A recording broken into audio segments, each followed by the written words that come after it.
Witam Państwa serdecznie. Dziś chciałbym powiedzieć trochę na temat powstania życia na Ziemi, tak jak o tym mówi Księga Urantii.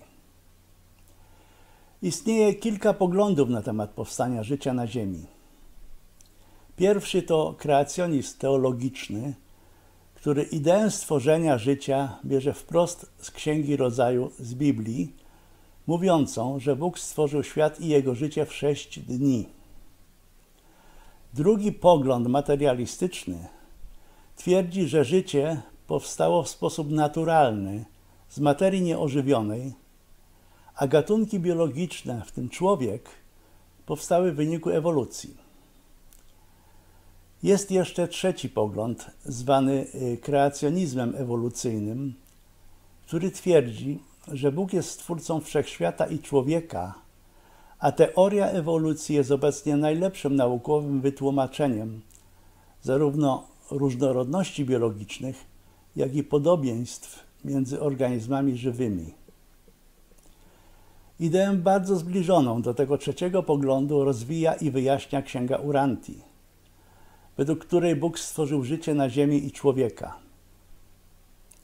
Używał do tego specjalnych istot niebiańskich, zwanych nosicielami życia, które wprowadzały w życie jego plan. Te z kolei istoty, po zaszczepieniu życia na naszej planecie, używały techniki ewolucji do doskonalenia zaszczepionego życia. Dlatego powiedzenie, że Bóg nas stworzył, nie odbiega od prawdy, za wyjątkiem tego, że nie zrobił tego osobiście. Według Księgi Urantii w całym wszechświecie przebiega to mniej więcej tak. Kiedy warunki materialne na planecie są odpowiednie do inicjacji życia, na taką planetę przybywają istoty niebiańskie, zwane nosicielami życia, które to życie zaszczepiają. Życie we wszechświecie jest dość jednolite, gdyż jest ono zaszczepiane na planetach według z góry zaplanowanych wzorów. Chociaż istnieją znaczne różnice pomiędzy śmiertelnikami z różnych planet, wszyscy oni są wyprostowanymi istotami dwunożnymi. Wizje niektórych autorów dzieł science fiction, którzy przydają wielu macek i wielkich zębów inteligentnym istotom stworzonym z innych planet, nie odpowiadają temu, co mówi Księga Urantii. Po zaszczepieniu życia nosiciele życia mogą kontrolować ewolucję i wpływać na to środowisko, w którym rozwija się życie, ale tylko do tego momentu, kiedy pojawią się na planecie istoty rozumne, obdarzone wolną wolą, czyli w naszym wypadku człowiek. Potem odchodzą z planety, choć kilku z nich pozostaje w charakterze obserwatorów, którzy jednak nie mają prawa wywierać żadnego wpływu na rozpoczęty już proces ewolucji życia. Od tego momentu zapoczątkowana ewolucja musi rozwijać się sama, zgodnie z planetarnymi wzorami życia zakodowanymi w DNA. Na ewolucyjnym świecie pierwotne zaszczepienie życia musi zawierać w sobie całkowity potencjał wszystkich przyszłych, rozwijających się odmian oraz wszystkich kolejnych ewolucyjnych zmian i modyfikacji. Urantia, czyli Ziemia, została mianowana w naszym wszechświecie lokalnym planetą dziesiętną. W jednym przypadku na 10 planetarnych zaszczepień życia nosiciele życia mogą eksperymentować z nowymi jego formami. W naszym wypadku nosiciele życia zaplanowali na Ziemi formę życia opartą na chlorku sodu. Dlatego też, jak sami o tym mówią, nie można było podjąć kroków zmierzających do zaszczepienia życia, zanim wody oceanów nie stały się dostatecznie zasolone. Protoplazma typu ziemskiego może funkcjonować tylko w roztworze odpowiednio zasolonym. Całe ancestralne życie, roślinne i zwierzęce, rozwinęło się w środowisku roztworu soli. Nawet wyżej zorganizowane zwierzęta lądowe nie mogłyby żyć, gdyby nie ten sam, nieodzowny roztwór soli krążący w systemach krwionośnych ich ciał, hojnie obmywający, dosłownie zanurzający każdą najmniejszą żywą komórkę w tej słonej kąpieli. Powstanie życia na Ziemi tak jest opisane w księdze Urantii. 550 milionów lat temu korpus nosicieli życia wrócił na Urantię.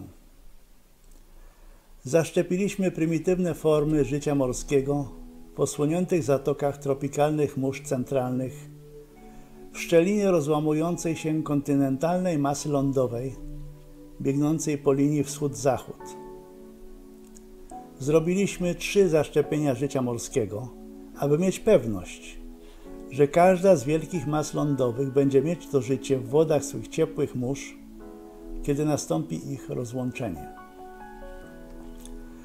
Przewidywaliśmy, że w późniejszej epoce wyłaniania się życia lądowego wielkie oceany rozdzielą te dryfujące, kontynentalne masy lądowe. W książce pojawia się data powstania życia na Ziemi, a właściwie data przybycia nosicieli życia mających to życie zaszczepić 550 milionów lat temu. Tymczasem skamieliny prymitywnych form życia znalezione na Ziemi liczą sobie miliardy lat. Problem ten wyjaśniają kolejne cytaty z księgi Urantii. Wczesne stadia ewolucji życia niezupełnie są zgodne z waszymi obecnymi poglądami na te sprawy. Śmiertelny człowiek nie jest ewolucyjnym przypadkiem. Nosiciele życia inicjują w martwej materii te procesy, które my nazywamy życiem, materialnym życiem.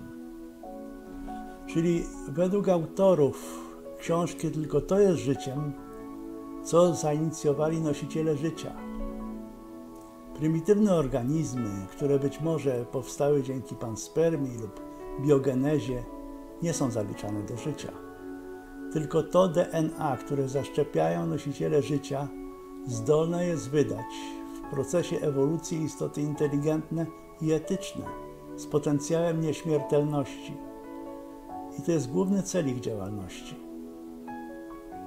Gdyby na naszej planecie nie pojawili się nosiciele życia, wodorosty czy jakieś prymitywne organizmy pierwotne wciąż panowałyby w oceanach jako jedyne przejawy tego, co człowiek współczesny nazywa życiem.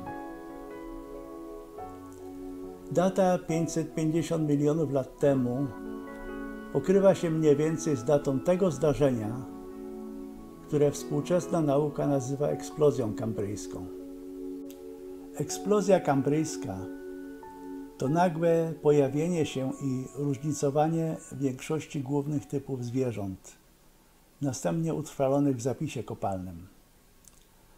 Można to również tak określić, że w czasie eksplozji kambryjskiej wybuchło życie w całej swej różnorodności gatunków. Miało to miejsce około 543 do 530 milionów lat temu.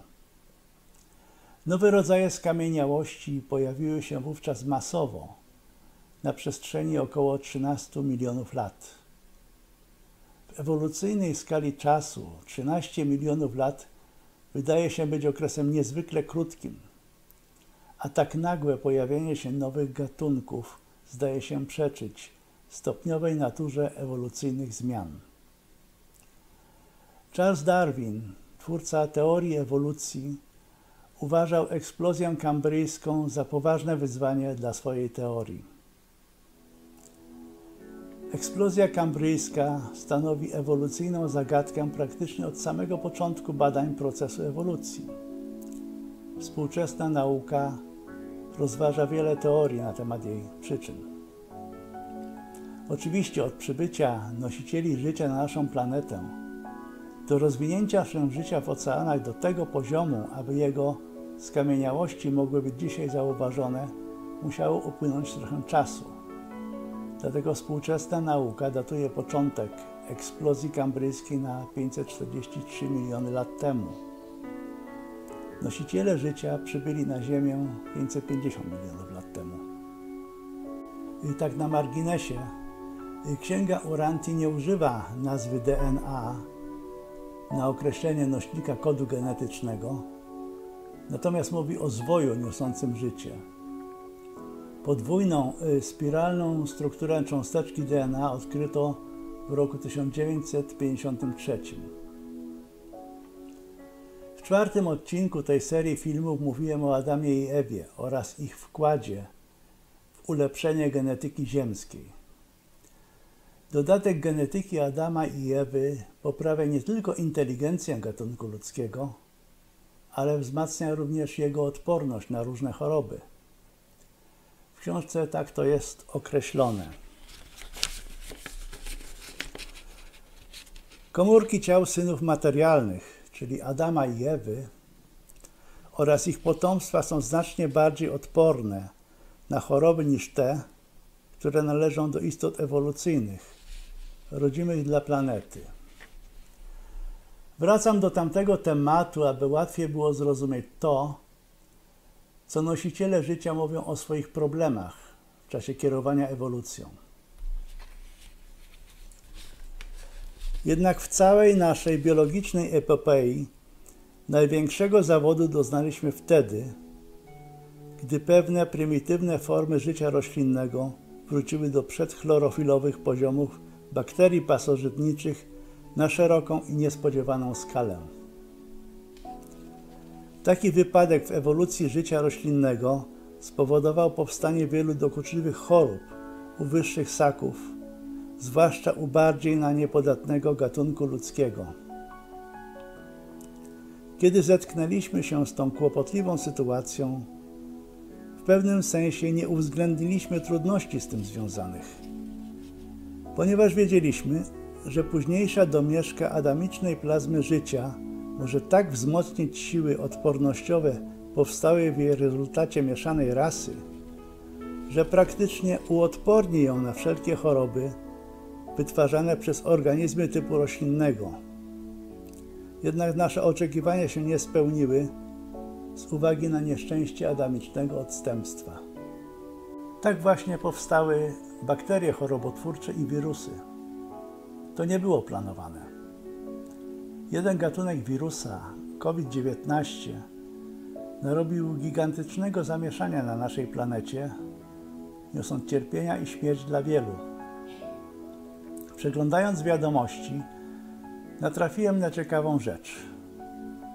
Szczepienia ludzi ras kolorowych, Afrykanów czy Latynoamerykanów przeprowadza się w USA w pierwszej kolejności, natomiast w Australii takie pierwszeństwo mają aborygeni, pierwotni mieszkańcy tego kraju.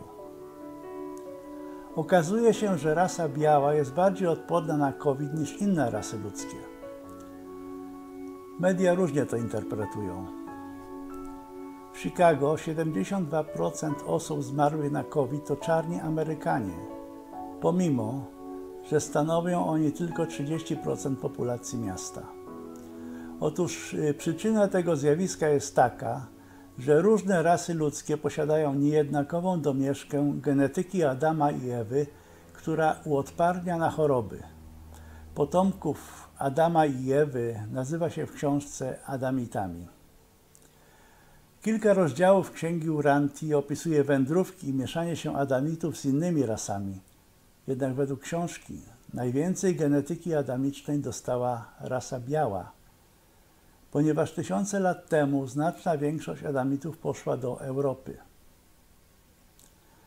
Biała rasa jest dziś najbardziej odporna na choroby, chociaż ta odporność w niewielkim tylko stopniu przewyższa odporność innych ras, dlatego że obecnie domieszka genetyki adamicznej w białej rasie jest znikoma. Jest ona jednak na tyle znacząca, że zauważono tę odporność w czasie pandemii. Zjawisko to daje się zauważyć najlepiej w tych krajach, gdzie obok siebie żyją różne rasy ludzkie. Jak widać, nawet dzisiaj występują na Ziemi te zjawiska, które mają swoją genezę w prehistorii planety, opisywanej przez Księgę Uranti.